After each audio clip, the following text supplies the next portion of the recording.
My name is Jerry Reed from Valencia College, and this is Bruno Alves and Shibli, both of them are students at Valencia College.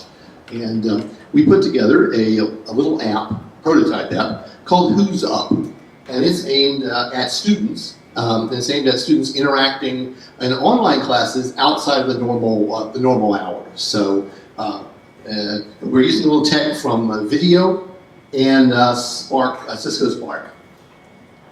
Okay, here's the scenario. You have to imagine this. And maybe you've been in this scenario before, or perhaps you'll be in this again. It's 3 o'clock in the morning.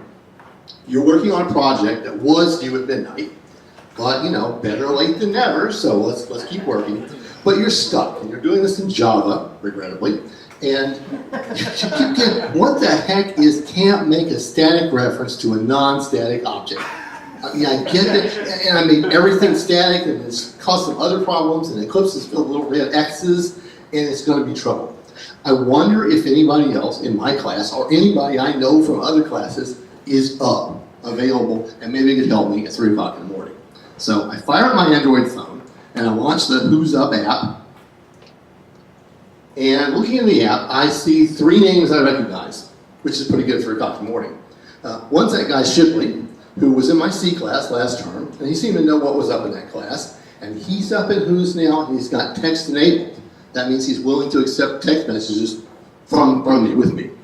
There's that guy Bob, who was totally weird in my algebra class, and you know, I hope he's not manic again, because if he ever gets my phone number, man, he'd make me crazy, just as crazy as he is. But Who's Up doesn't show my contact info, so I don't have to worry about that. I could even troll Bob a little bit. You know, hey Bob, I saw a couple of blacked out SUVs in your neighborhood a little while ago. That might be good for some idle fun at 3:30. But anyway, I don't have to deal with Bob. And Bob doesn't have my Skype ID or my phone number. And there's that other guy, Bruno, who's like Brain or something. And he probably knows how to fix that error. And I see from Who's Up that he's in my class and he's available for a video chat. So let's reach out to him and see what happens. I'll let these guys demo it from here. Thank you. So I'm going to show you how the app works. So we start the app on our phone. And I'm going to look, okay, so you log in, Shibli. Logging in here. We're using the emulator so that you can see what's on the tiny little Android screen. Yeah, so we have an iPhone where you get the screen capture to an Apple TV and it will all be cool. And on my phone, I'm also going to log in on my account.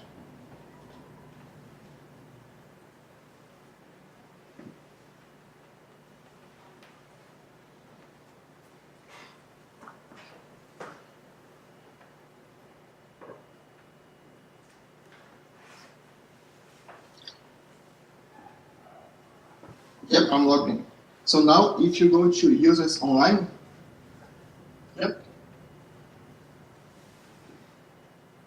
you see yourself online. And Bob's gone, which is good. Yep.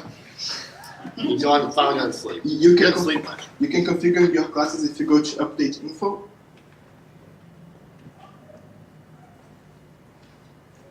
Yep.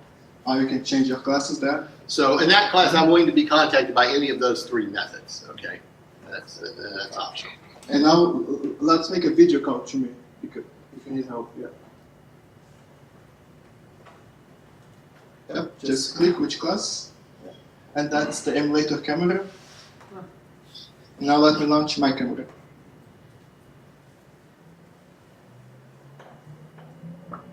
It should connect. Yep.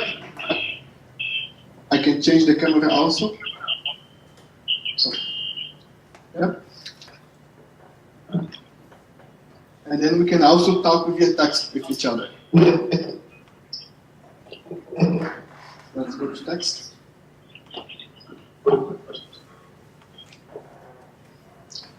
And now, if I send an SMS, let me send one to you really quick. It should work. Yep.